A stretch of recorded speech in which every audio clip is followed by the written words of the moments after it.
Today we will learn on how to fix vertical blinds and save money. This is a good vertical blind.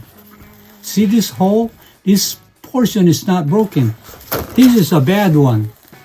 And this one can be fixed.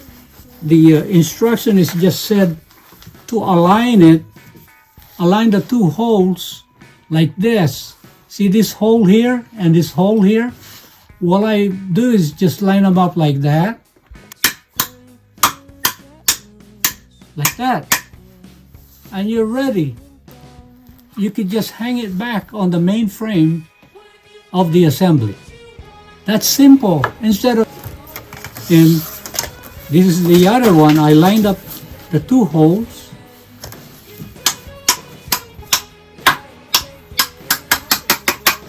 Look at that. It's all fixed.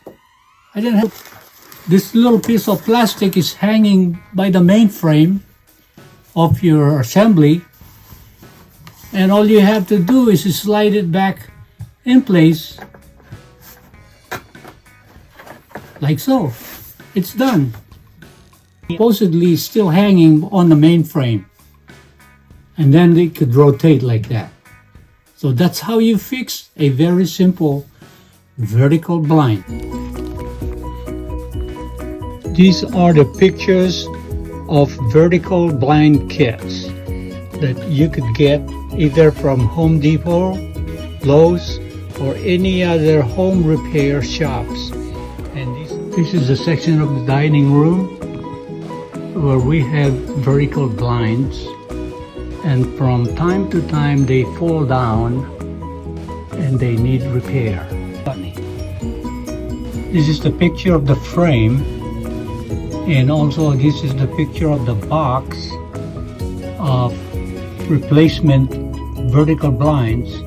Without spending too much money, you could probably get the kit for, let's say, $10. These are the pictures of vertical blind kits that you could get either from Home Depot, Lowe's, or any other home repair shops.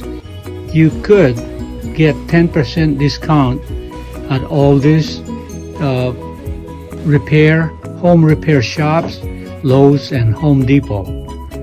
Check it out.